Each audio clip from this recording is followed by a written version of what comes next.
You're listening to the AFTERBUZZ TV network, now the largest new media platform on the web, and your #1 source for after-show entertainment.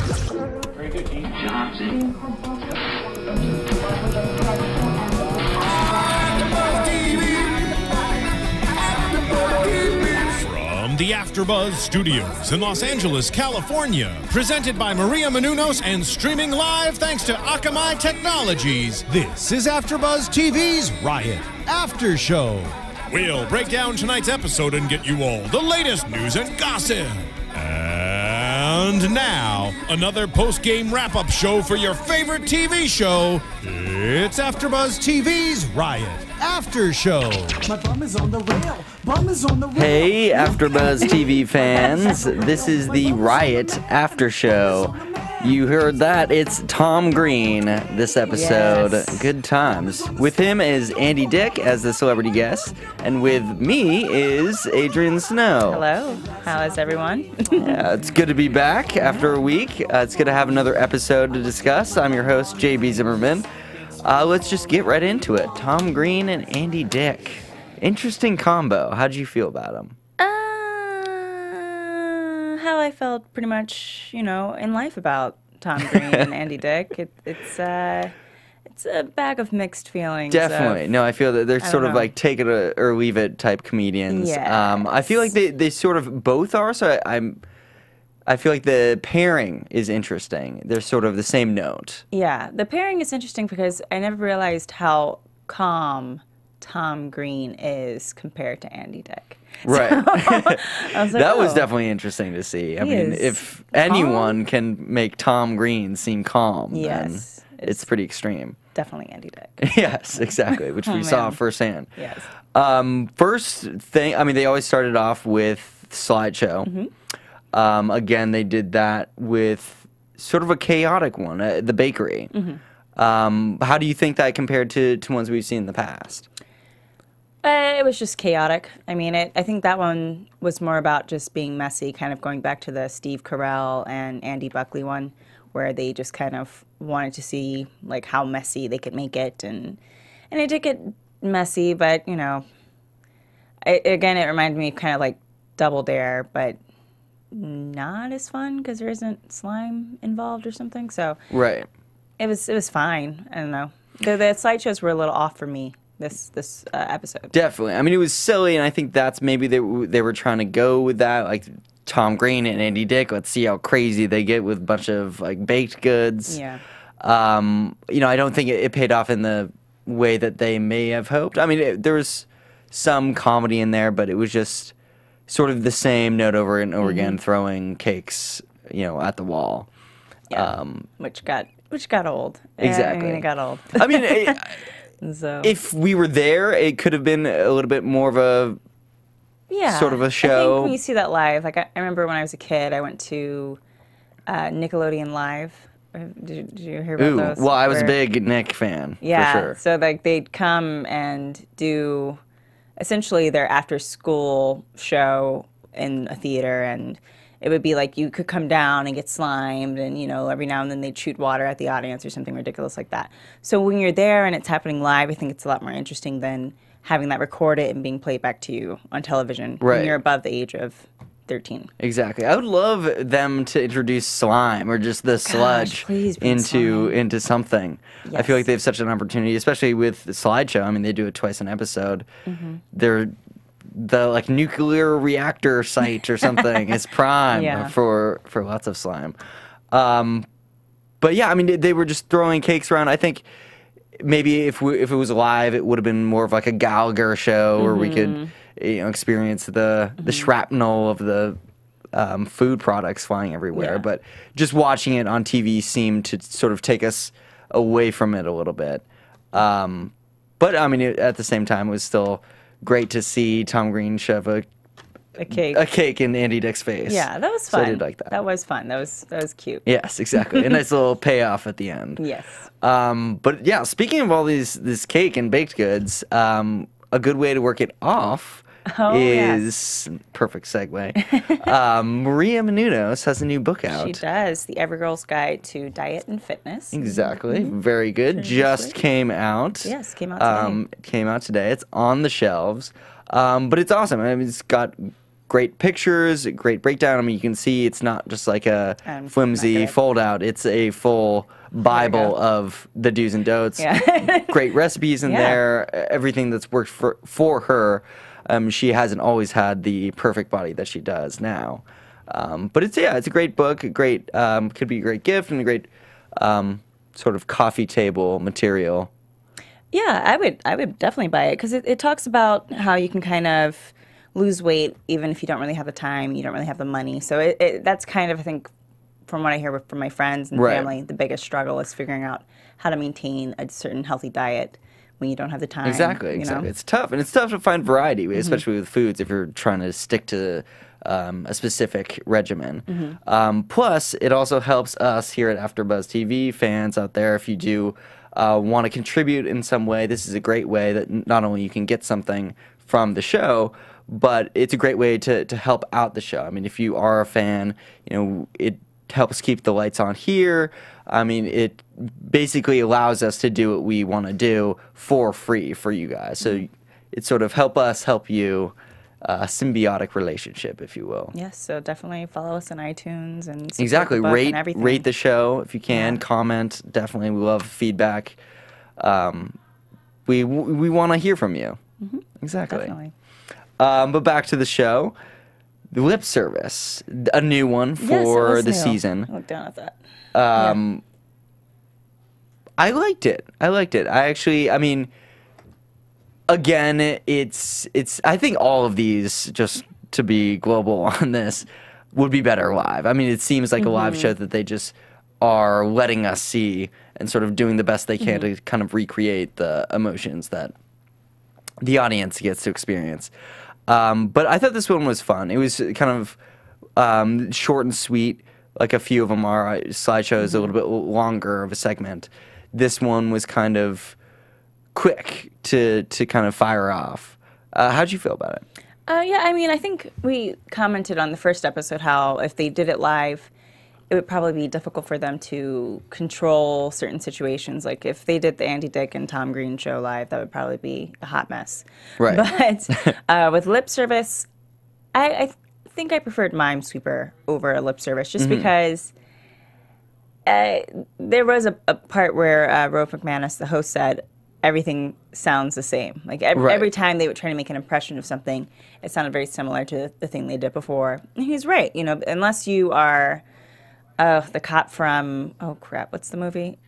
Police Academy, where you spend your life making impressions. Exactly. It's not going to be that interesting to watch. So Minesweeper is more fun just because they could use their body, they could use, sounds as well.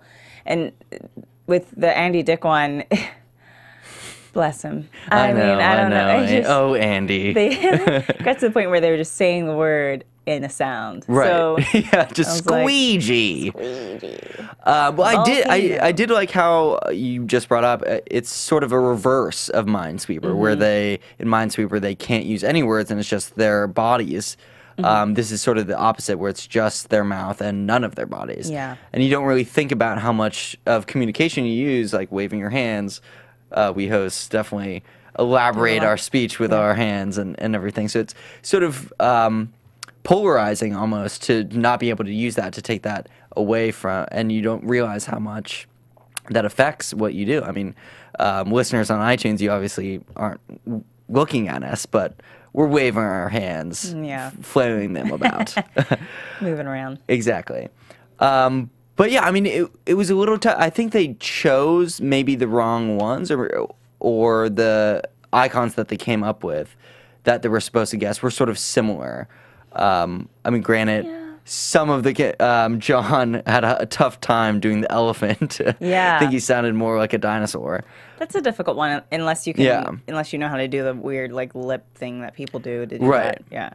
Right. Well, I feel like there's an easier way that maybe could choose more unique icons that people would recognize more often. Like Rove just briefly mentioned, can we get an easy one like a dog or a cat? Yeah. You know, that might be a little bit too far and too easy, but something along those lines where, you know, you could make the ridiculous sounds and get it within, you know, 2-3 guesses. Maybe. I think they should just Go back to Minesweeper. Yeah. Fair enough. Just go back to that. Yeah. It's okay. Yeah. So we'll see. Yeah, we will see. We've got more episodes coming up. They went back to the old formula with Bunch of Jerks. Yes. And Jamie, who's new to the She season. is new. I like her. I She's do. really I a mean, lot of fun. she just knocked it out of the park for this one. She won all 3. Just She a did. complete sweep. She did. And she's also, I think she was definitely the funniest I felt that I've seen on the show so far. With a bunch of jerks, you know, everything in a form of a question. I mean, unless the people take more time to make coherent questions, I don't really care for it. I think they could replace it with something else that would be more interesting. Yeah. Well, I feel like there's a lot of outs for people. I mean, they have to respond in questions, but it's not really tied to the previous question. Yeah. Maybe if they made more rules so it was harder. Yeah. I feel like there's an easy way where it's not like I ask you a question and you have to respond. It's I ask a question towards you and you can respond or someone else can jump in and sort of steer it a different way that doesn't really pertain to anything that was said before. So it's sort of Sometimes floats kind of aimlessly. Yeah, the questions just don't make any sense sometimes. I mean, they did a better job because the theme was comic book convention, but a lot of the time they're just kind of saying stuff just to make sure it sounds like a question, and I'm kind of like, oh, okay, well. Definitely. I mean, I enjoyed the other 2 a bit more. The jail cell alphabet routine was fun. Do you think that they see the alphabet letter that they're on, like on a screen inside the studio, or not? No, I think they actually have to listen, which is why, and this isn't a knock to Andy, but he started to get kind of involved in like his character and whatever weird sexual innuendo he was making. And so that kind of messed him up, and that's why he got pulled up. But the other 2 were focusing on hearing, okay, you said something that started with F. Right. I'm going to say something that starts with G, or, so EFG, So, I think it's just more of a listening process. Definitely. I mean, listening for sure, but also just keeping track. I mean, there are only 26 letters, but still, it's, you know, you can get lost in where you are and what's kind of coming next. You know, having to sing the song really quickly in your head could definitely be distracting in terms of responding, because they do sort of try to keep it more of a storyline with that one, which I respect a lot. I appreciate that, definitely. Absolutely. I mean, moving on to the Tom Hanks one, I think this was the strongest. The Tom Hanks movies. Oh, which were we at? Oh, yeah, in the astronauts? Right. Yes. Right.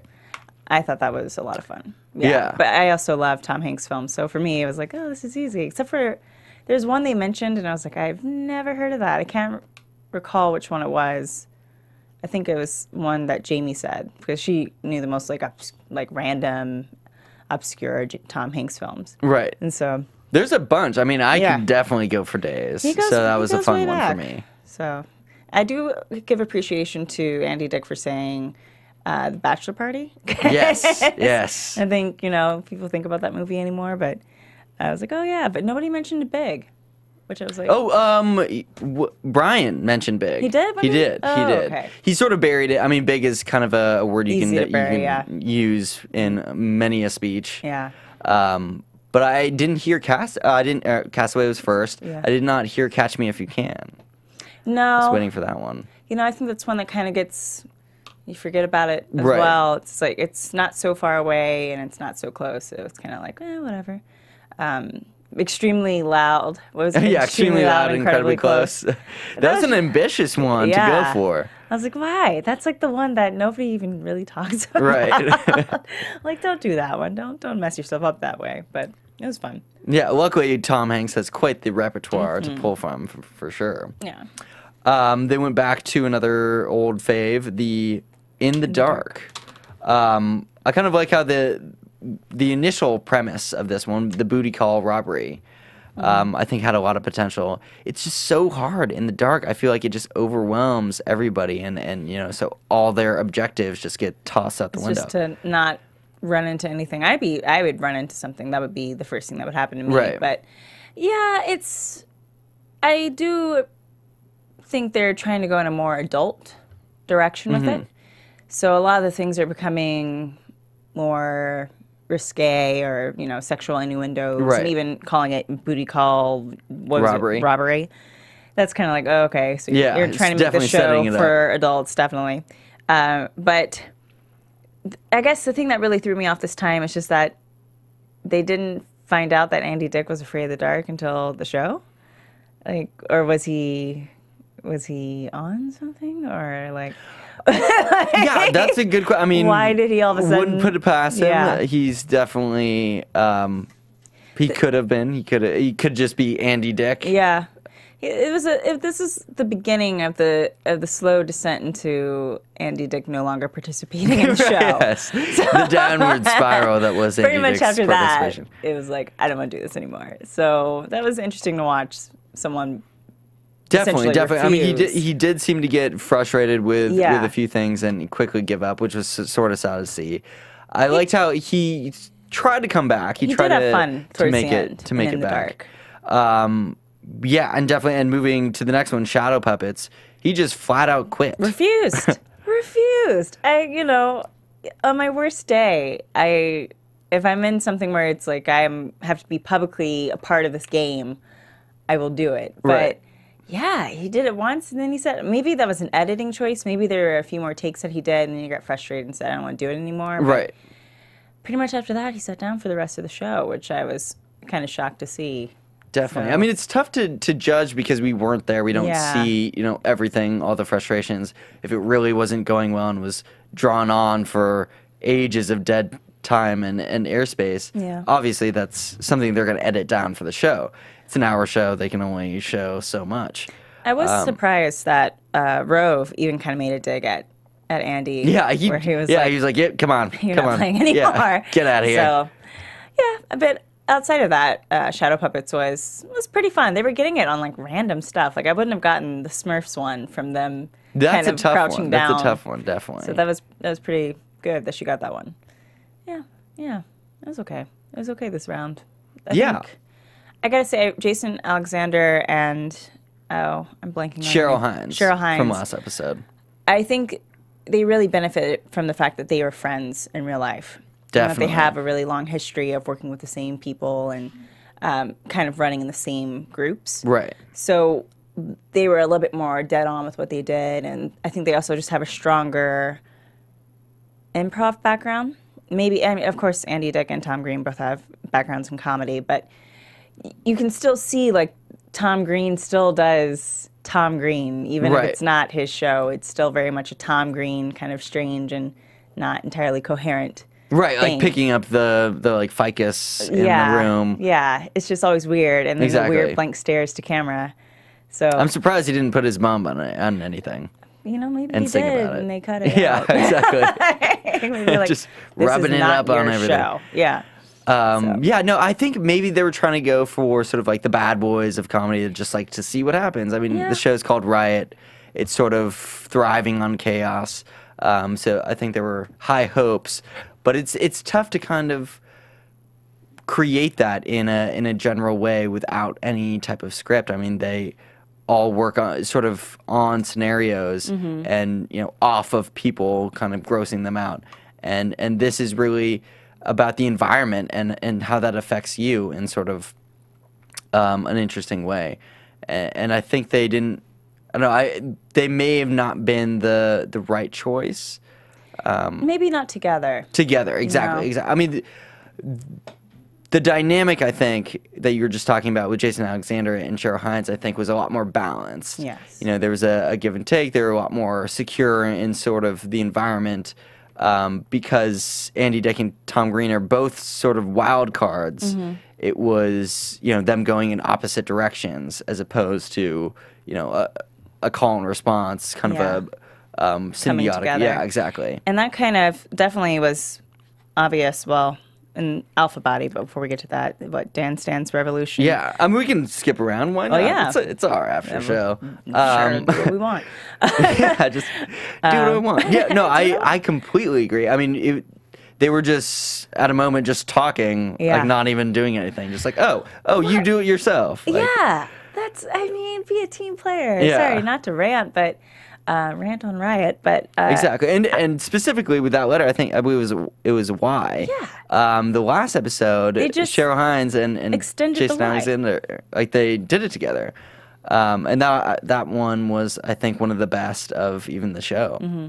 They were very, even with Steve Carell and Andy Buckley, they worked it out. Even though they were kind of new to it and uncomfortable about it, they still worked it out. And Cheryl Hines and Jason Alexander had a really great chemistry. They laughed at having to do the X. They didn't draw it out that they were doing this, or it was quick. I'm on top, you're on bottom, and quick little laugh. But with Andy Dick and Tom Green, they did have to make an X, and all of a sudden it became this like running gag for about 30 seconds longer than it had to be about who was going to be on top and who was going to be in the bottom. And Tom Green's show was on, going on 10, 15 years ago now. He's in his 40s now. And he's in his 40s now. Let's grow up. Let's grow up, guys. I know, Don't Twitter hate me later. But yeah, it was just kind of, it took a lot longer for them to do Alpha Body than anyone else. Right. I mean, I definitely get the innuendos, like the on bottom, do you want to, like that whole thing, which we won't get into here. But, they definitely lingered on not doing it for, I think, too long. They were sort of hesitant, like, okay, who actually is? Just lie down on the ground, guys. Just get down on the ground. Let's go. This is supposed to be a very quick one, 10 seconds each. In the end, they did do it, and it was decipherable. You could understand it, so that was great. Right. But, oh, boys.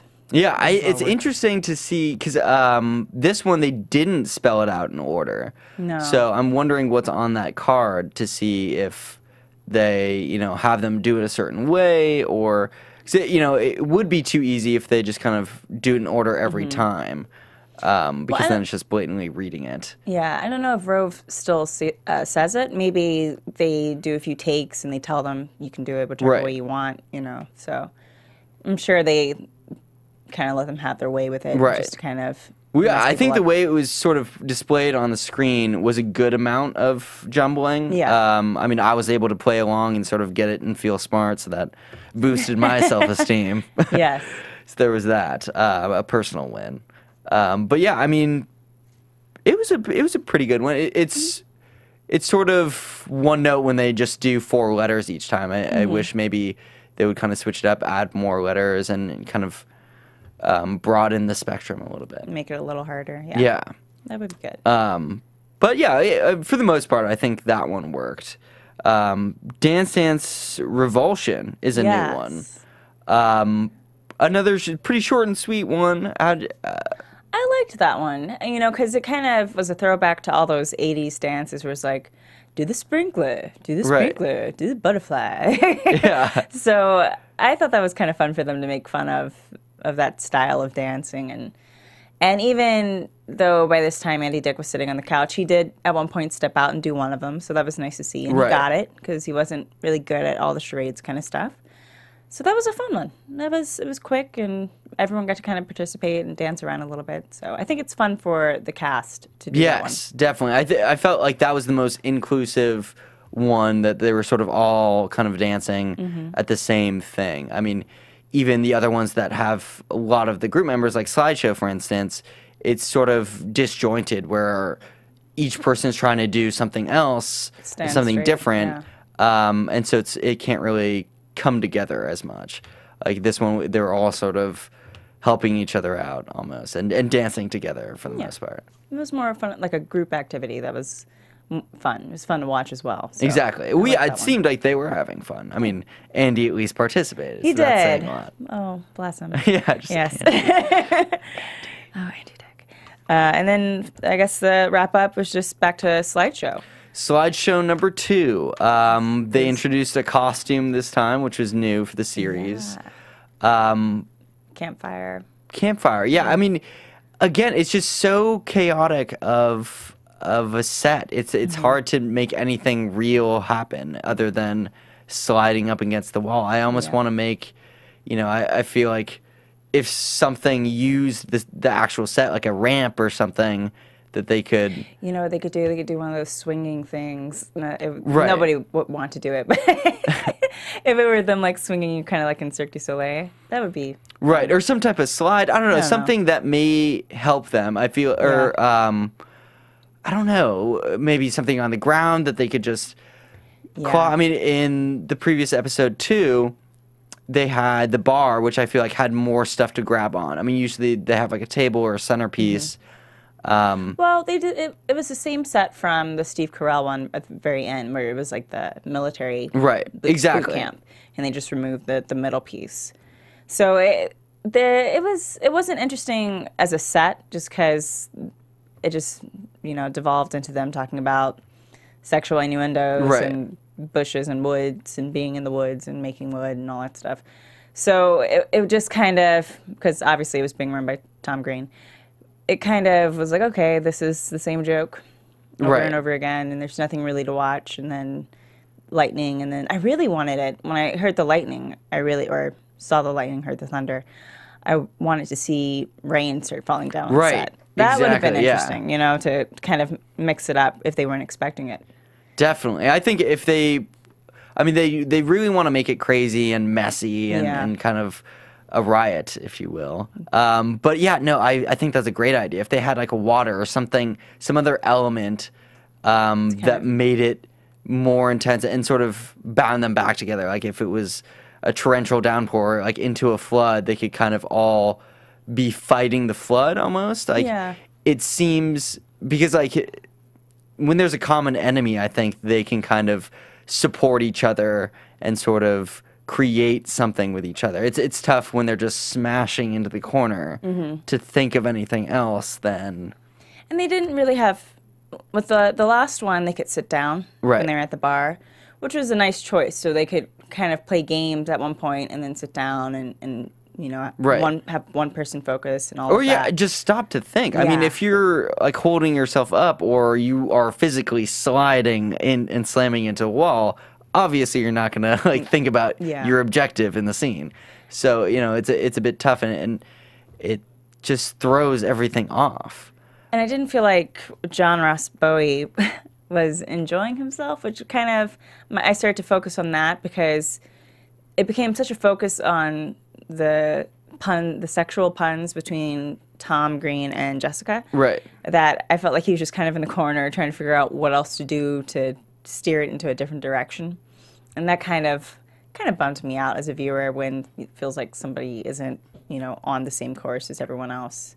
And nobody's really listening to each other to kind of take that into consideration. Right, exactly. I mean, it's tough to listen. I feel like if you're pressed up against the corner, you got this bare butt in your face. Yes, and you have a tent that's like falling apart on you. It can be a little difficult. Exactly. I feel like if they made it so there was more of a common goal instead of just roles. I mean, I feel like they're moving forward in the direction where they're giving people specific characters to kind of play. Yeah. But I think they need one more step and just sort of make it clear that like they have to do this or, some common element so they can sort of work with each other. I mean, drawing from Bunch of Jerks, they kind of do that where it's a conversation. Like the Tom Hanks movies, they're kind of completing a conversation and working with each other. Yeah. Obviously, there's people like one-upping each other and trying to throw them off, but that's like the fun competition that's really interesting to see. Yeah, they have to rely on each other in that. Exactly. So I think for the next episode, I would hope to see like they don't really do it anymore, but there used to be like a bouncy thing where you could jump and you'd stick onto the wall. Ooh, yes. They did something like that for Slideshow where the goal was to just get up the ramp and stick, and then they could have a scene. One person could be still, and that would be fun for me to see, like just that kind of ridiculousness. I mean, I like the concept of making things crazy. I'm all for the crazy. You know, I'd love to see more props like that. I mean, like, let's bring a trampoline in. Like, I mean, they have these bungee cords. Like, the possibilities, I think, are endless. I love that there's some consistency, and we see, you know, some of the old recurring segments. But I'd love to see them throw out new things each time. So hopefully, in the next episode, we'll get some of that. That seems to be where they're going. Yeah, I mean, well, each episode has introduced a few new segments each time. So that does give me hope, which is good. But yeah, again, listeners, we shall see what happens next episode. But I think that's going to wrap it up for us. All right. Adrian, where can they find you? They can find me on Twitter and Instagram at Miss Adrian Snow. Excellent. Well, you guys can find me at JB_Zimmerman. I also host Marin on Thursdays, and coming up on Mondays, starting next Monday, Murder in the First. So tune in, guys. See you guys later. From executive producers Maria Menounos, Kevin Undergaro, Phil Svitek, and the entire AfterBuzz TV staff, we would like to thank you for listening to the AfterBuzz TV network. To watch or listen to other after shows and post comments or questions, be sure to visit AfterBuzzTV.com. I'm Sir Richard Wentworth, and this has been a presentation of AfterBuzz TV. Buzz you later. The views expressed herein are those of the hosts only and do not necessarily reflect the views of AfterBuzz TV or its owners or principals. Thank you for watching AfterBuzz TV on YouTube. For more of your favorite after shows and interviews, subscribe to our channel here, and be sure to share your opinion on the episode in the comment section below here. We'd love to see what you guys are buzzing about. Thanks again. Buzz you later.